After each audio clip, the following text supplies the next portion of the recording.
This week on Arts District, it's prosthetics with aesthetic appeal for this Denver artist. When someone looks at a static sculpture and it doesn't do anything, they make up in their mind kind of what this thing could do. But I'm making this piece actually perform, actually do a function, and all of a sudden the piece becomes not just a plausible reality, but maybe even an actual reality to an individual.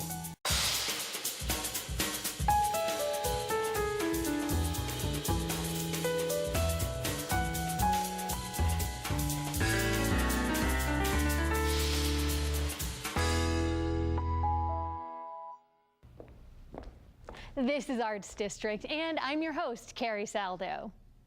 Ira Sherman is an artist whose finished metalworks take many different shapes and sizes and perform a variety of functions.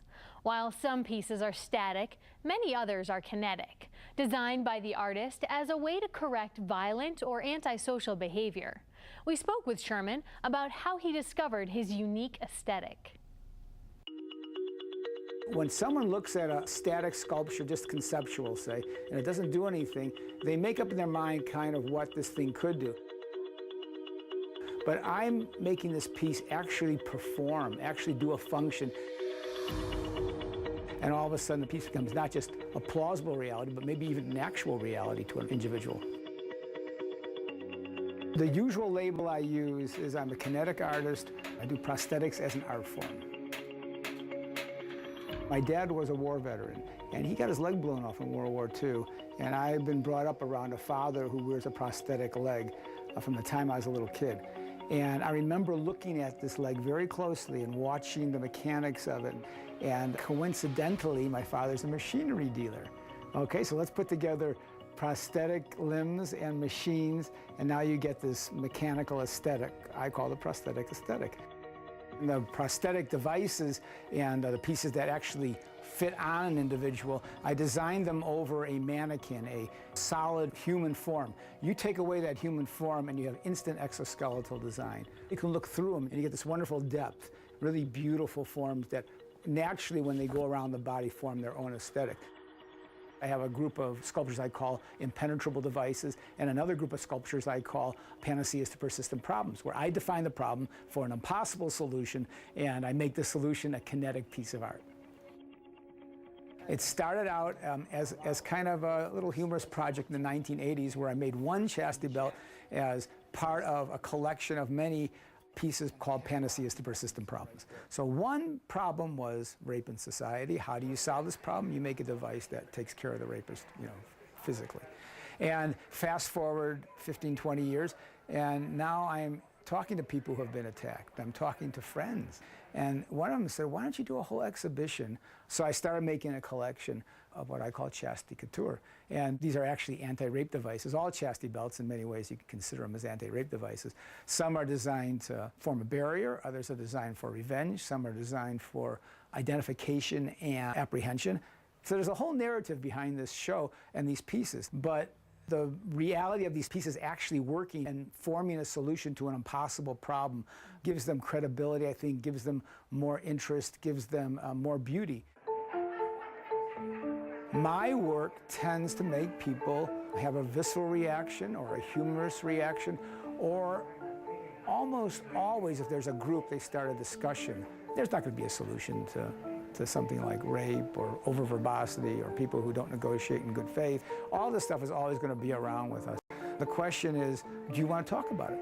Do you want to look at beautiful things that guide you into this discussion of critical issues? And I use the word beautiful. All my work spends a lot of time on aesthetics and craftsmanship.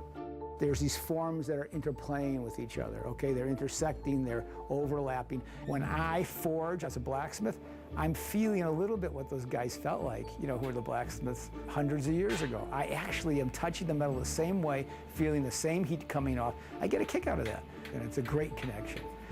Religion has another great historical connection. They work very nicely together. I do a lot of liturgical art, so I'm a somewhat religious person. I have no problem with saying my skills as an artist is a God-given gift. But I think I have a moral compass from my religious background and my cultural upbringing. I was in the north side of Chicago, which was better than some other parts of Chicago, and had my own, imaginary adventures. And if my mother of blessed memory was alive, she'd right away say, "What do you remember about Ira?" There wasn't a toy that would last a day. I always took apart toys, and I took apart everything, radios, just try to get a concept of how these things worked. I did stuff that I do now. I took something that had another function, I reinterpreted it into a new function. When my kids were young, they both had Furbies. Furbies are a fairly sophisticated toy. Furbies do what they want to do, and it's hard to shut them off. That's pretty autonomous. And I started hacking into Furbies to make a machine that a person is sitting on operate, because it's going to be random, it's going to be this innocent little toy that's giving this person one hell of a ride. So the Furbies became the toys that play with people, rather than people playing with toys. And the Furbies, when you do take them apart, they look very traditionally robotic. They look mechanical. It's very compatible with the mechanical function of a fine sculpture. Art allows you to see something or feel something maybe you've never seen before, or it reminds you of something that you've felt before and now it's re-invoked. I think art is used to explain ourselves to ourselves. It's a way to understand ourselves, define ourselves, but it's also allowing you to feel something new.